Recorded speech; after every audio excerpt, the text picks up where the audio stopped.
हरियाणा के मुख्यमंत्री नायब सिंह सैनी ने विश्व मधुमक्खी दिवस के मौके पर पंचकुला में आयोजित राज्य स्तरीय कार्यक्रम में शिरकत की। इस दौरान मधुमक्खी पालकों का उत्साह वर्धन करते हुए सीएम सैनी ने कहा कि मधुमक्खी पालन केवल शहद उत्पादन तक सीमित नहीं है, बल्कि ये धरती पर जीवन और पर्यावरण संरक्षण से जुड़ा एक महत्वपूर्ण अभियान है। उन्होंने ये भी कहा कि अगर मधुमक्खियां खत्म हो जाएं तो मानव जीवन भी गंभीर संकट में पड़ सकता है। इसी जागरूकता को बढ़ाने के लिए हर साल 20 मई को विश्व मधुमक्खी दिवस मनाया जाता है। इस पर एक रिपोर्ट आपको दिखाते हैं।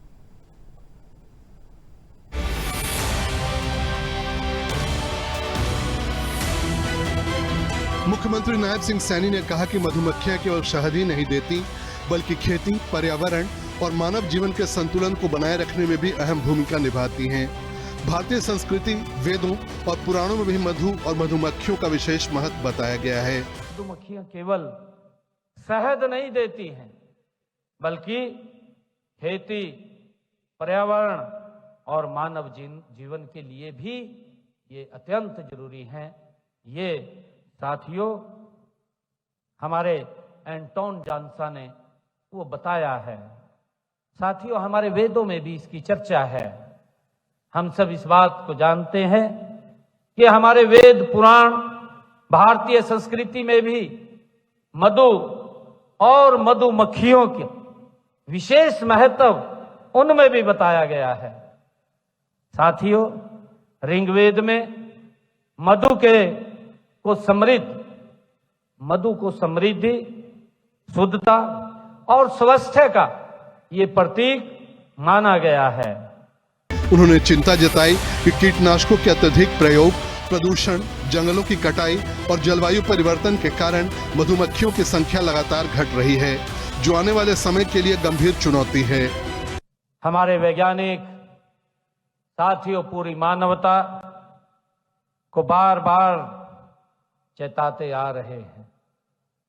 हम सब इस बारे में जानते हैं कि अगर मधुमक्खी खत्म हो गई, ये हमारे वैज्ञानिक लगातार समय समय के ऊपर इस बात को बोलते रहे हैं कि अगर मधुमक्खी खत्म हो गई तो जीवन भी खतरे में आ जाएगा।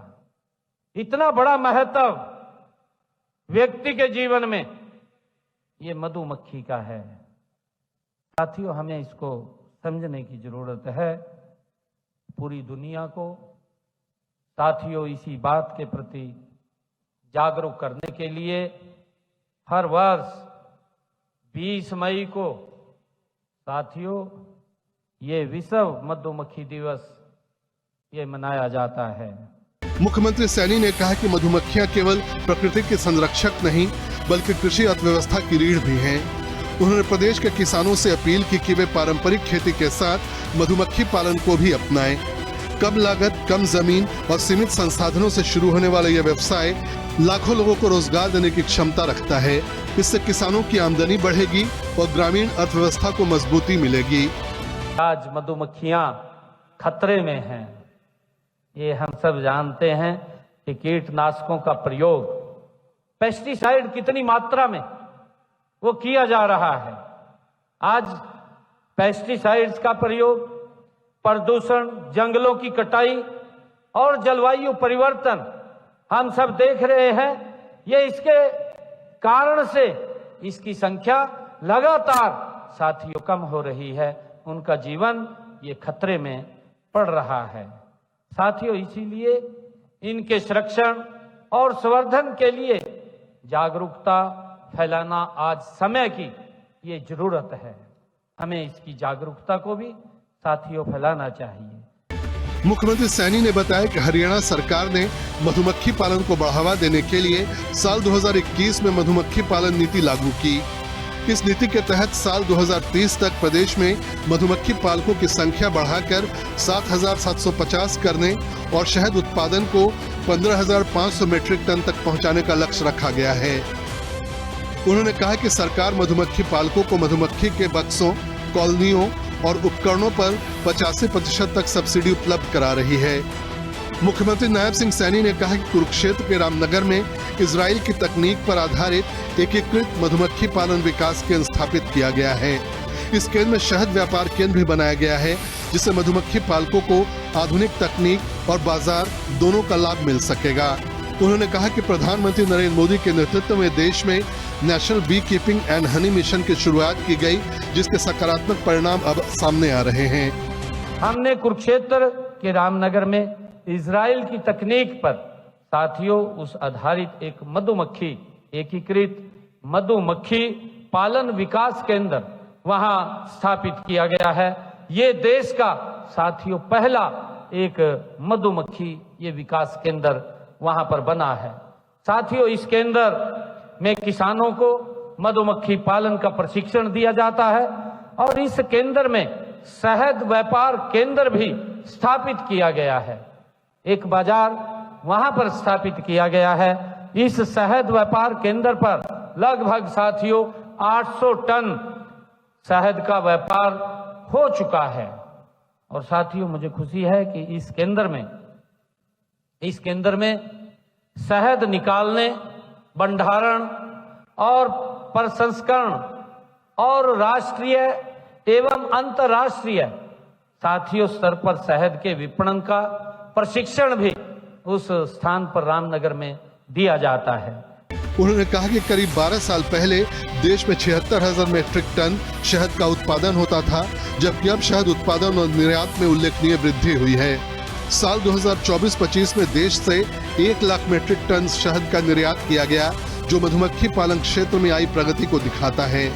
देश में शहद उत्पादन बढ़कर के 1,53,000 मीट्रिक टन हो गया है, जहां ये 12 वर्ष पहले साथियों 76,000 मीट्रिक टन था। अब ये बढ़कर के 1,53,000 मीट्रिक टन साथियों हो गया है। ये आदरणीय देश के यशस्वी प्रधानमंत्री आदरणीय मोदी जी की दूरगामी सोच है।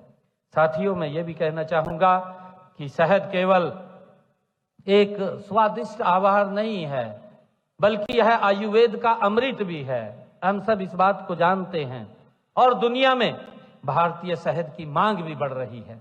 अभी मेरे को जब मैं एग्जीबिशन के अंदर देख रहा था, मैं मिल रहा था सभी से, तो उसमें एक हमारे मधुमक्खी किसान पालक ने भी मेरे को कहा कि हम एक्सपोर्ट करना चाहते हैं और समय समय के ऊपर जब आप लोग इसके अंदर ज्यादा बढ़ेंगे तो यह एक्सपोर्ट भी होगा। मुख्यमंत्री ने यह भी घोषणा की कि राज्य सरकार ने मधुमक्खी पालन को मुख्यमंत्री बागवानी बीमा योजना में शामिल करने का निर्णय लिया है। साथ ही भावांतर भरपाई योजना में भी मधुमक्खी पालन को शामिल किया गया है, ताकि मधुमक्खी पालकों को आर्थिक सुरक्षा मिल सके। उन्होंने बताया कि 30 किसानों को भावांतर भरपाई योजना के तहत 1 करोड़ 2 लाख रुपए की प्रोत्साहन राशि जारी की गई है। आपने भी हमें कहा था कि हमें इस व्यवसाय में कहीं न कहीं कई बार मार्केट भाव में वेरिएशन आने से उसके भाव कम हो जाते हैं। हमने 16 अगस्त 2025 को इसी पंचकुला की पवित्र भूमि पर यह घोषणा की थी कि हम मधुमक्खी पालक किसान को भी इस भावांतर भरपाई योजना के साथ जोड़ने का काम ये हरियाणा सरकार करेगी। और साथियों मुझे खुशी है कि आज आप सबको विश्व मधुमक्खी दिवस के अवसर पर उसका लाभ भी आज आप तक पहुंचेगा। मुख्यमंत्री ने कहा कि नेशनल मधु क्रांति पोर्टल पर हरियाणा के 3,000 से अधिक मधुमक्खी पालक पंजीकृत हैं और सरकार हर कदम पर मधुमक्खी पालकों और इस क्षेत्र से जुड़े किसानों के साथ खड़ी है। मुख्यमंत्री ने भरोसा दिलाया कि राज्य सरकार भविष्य में भी मधुमक्खी पालन को प्रोत्साहित करने के लिए नई योजनाएं और सुविधाएं उपलब्ध कराती रहेगी, ताकि हरियाणा इस क्षेत्र में देश का अग्रणी राज्य बन सके।